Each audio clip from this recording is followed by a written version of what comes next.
亲爱的弟兄姐妹，平安，新春蒙福。在分享今天的信息之前，想先跟您讲一个故事。记得有一年，那是一个安静的傍晚，在部落的一间老房子里，几位家人围坐在一起，屋外的风轻轻吹着，远处传来狗叫声和树叶的声音。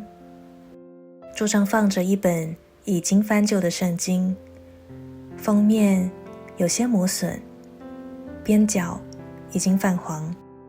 这本圣经是家中长辈多年来每天阅读、每天祷告使用的。那位长辈已经离开世界一段时间了。有一天，家人整理他的房间时，看见他床边的圣经，里面夹着一张张写满名字的代祷纸条，上面写着儿女、孙子、亲人、朋友的名字。那一刻，家人忽然明白，这位长辈虽然离开了，但他的信仰没有离开，他的祷告没有停止，他的生命仍然在影响这个家。这个画面就像圣经中一段奇妙的故事。今天我们以死而复活的能力，新年仍然做工的神来彼此勉励吧。经文记载在列王记下13章20到21节。列王记下13章20到21节，你准备好了吗？我们一起来念。以利沙死了，人将他葬埋。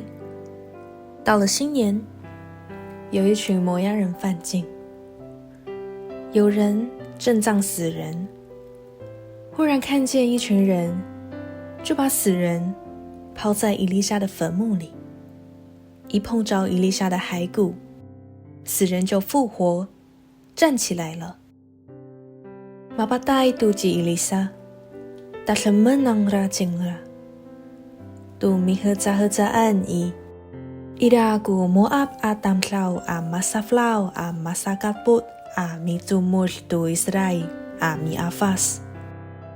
Yo zezay a rumiar, ida aku mitaslemay atamslaw tu mapatayay.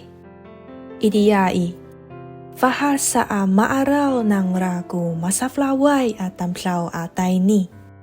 Saka, fakulhan ng rai dalam ni Elisa kuya mapatayay at tireng milaliw.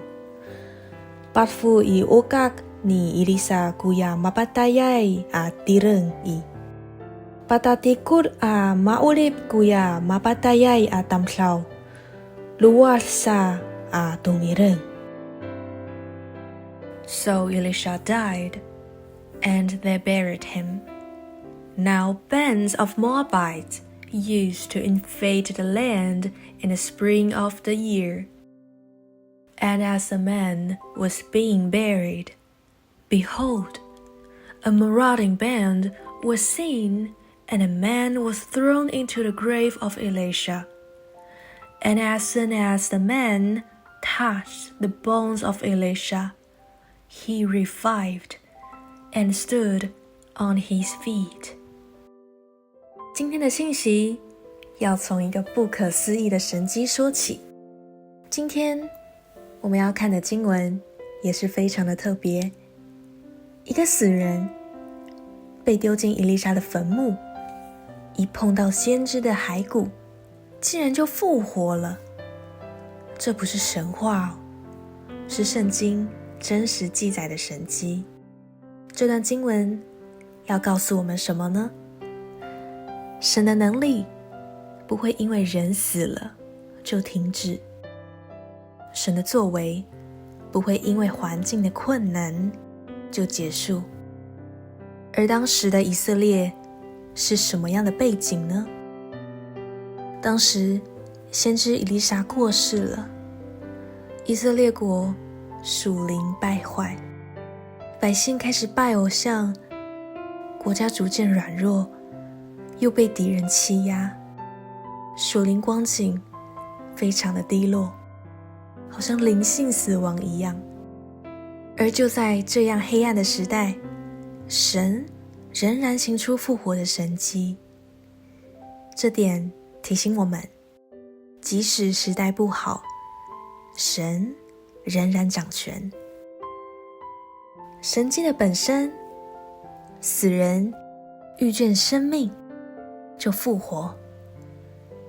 那时候有人正要埋葬死人，但因为遇见了敌军，匆忙中把尸体丢进以利沙的坟墓里。结果一碰到先知以利沙的骸骨，那人就复活了。但是不是因为骸骨具有什么超能力，也不是坟墓本身有灵力，而是神仍然与他的仆人同在。神的能力没有过期，神的能力不会受时间的限制。虽然以利沙死了，但是神的能力没有死。现代人很常说，我老了，我没有用了啦，我曾跌倒过，神应该不会再用我了。神看重的不是年龄，也不是失败，而是我们是否愿意交在他的手中。神的能力是永远新鲜的。弟兄姐妹，我们是否要思考一下，将来离开时留下什么给儿女，留下什么给子孙，留下什么给家人？绝对不会是房子有多大吧，也不是存款有多少，而是我有没有为家人祷告，我有没有敬畏神的榜样，我有没有把信仰活出来。这些会跟着孩子一辈子。亲爱的弟兄姐妹，你的信仰不是只为了你自己，你的祷告正在祝福整个家族。你今天所流泪为子孙们的祷告，将来会变成孩子的力量。所以我们趁现在要思想，我们将来要留下什么给儿女，留下什么给下一代。不是钱财最多，而是祷告的榜样，敬虔的生命，还有爱主的心志。从经文的故事当中，死人代表绝望的人生，圣经中的死人也象征心灵枯干，信心冷淡，失去盼望，被罪捆绑。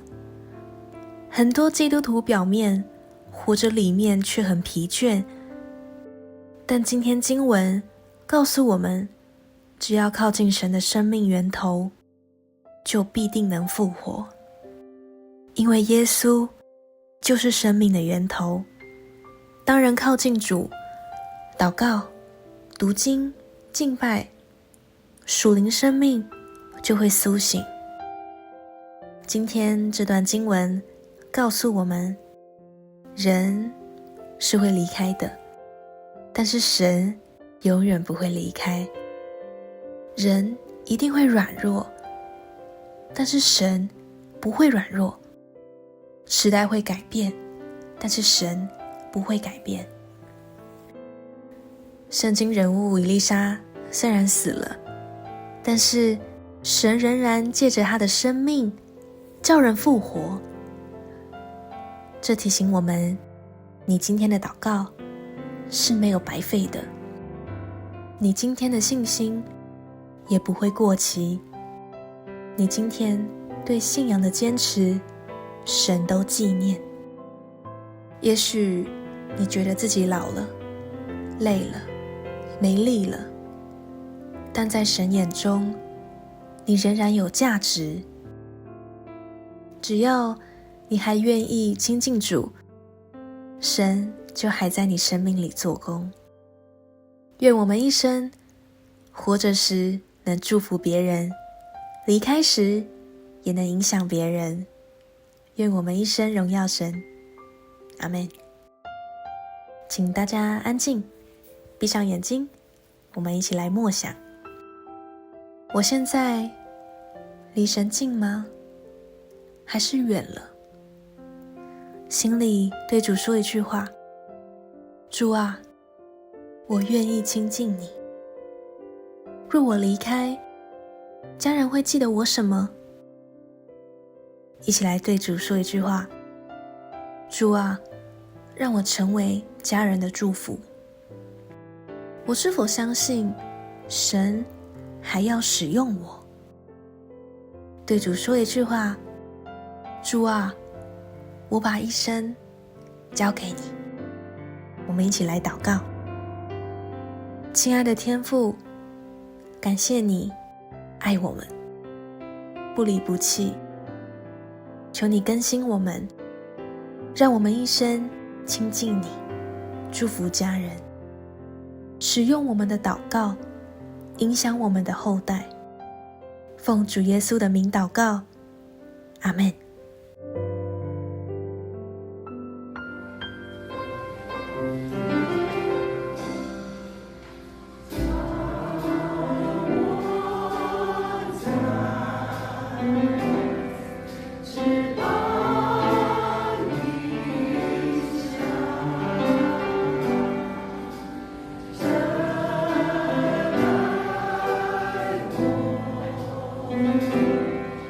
在你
花飘飘，不成家。